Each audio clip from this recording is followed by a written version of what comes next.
Nais mo bang alamin ang pagguhit ng mga bagay sa likuran ng isa pang bagay? Panoorin ang video ito upang malaman mo. Keep on watching to learn something. This is your teacher She, and welcome back to my channel. Before you proceed, please don't forget to hit the subscribe button, okay? Magandang araw mga bata. Pag-aaralan natin ngayon ang kulay at hugis sa isang likhang sining. Ang sining ay iba't ibang uri ng paglikha ng biswal, naririnig o kaya ay isang pagtatanghal na nagpapakita ng kahusayan sa kani-kanilang larangan. Ang isang likhang sining ay mas magiging maganda kung alam nating gamitin ang iba't ibang uri ng instrumento upang mapaunlad ito.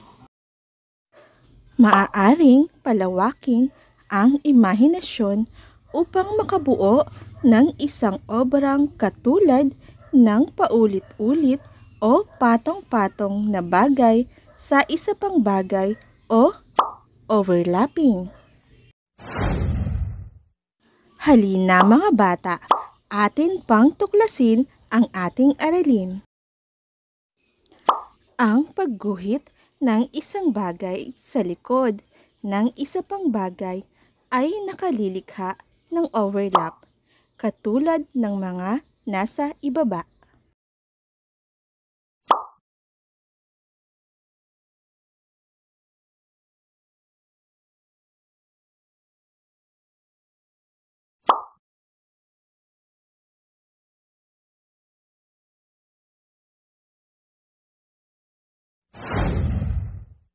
At ngayon mga bata, pagyamanin natin ang inyong natutuhan. Sundan ang pattern sa inyong papel at kulayan. Ipakita ang overlap.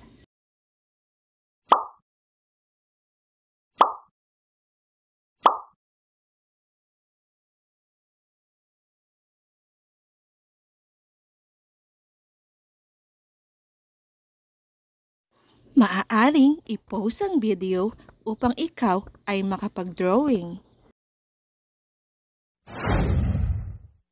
Isa-isip ninyo ito mga bata. Tandaan na ang pagguhit ng isang bagay sa likod ng isa pang bagay ay nakalilikha ng tinatawag na overlap. At ngayon mga bata, tayahin natin ang inyong natutuhan. I-comment ang T kung tama at M kung mali. Number 1.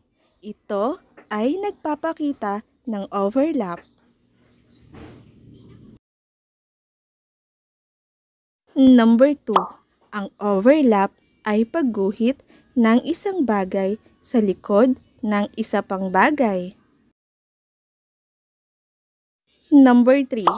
Tinatawag ding overlap ang mga ito.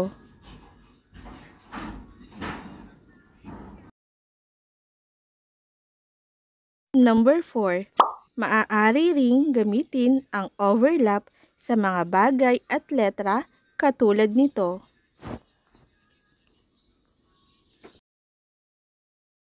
Number 5. Maituturing na isang magandang likhang sining ang pagguhit ng overlapping. Maaaring i-pause ang video upang ikaw ay makasagot. Narito ang mga tamang kasagutan. Nakakuha ka ba ng perfect score? Magaling! Thanks for learning with me. Subscribe to my channel for more educational videos. God bless us all. Bye!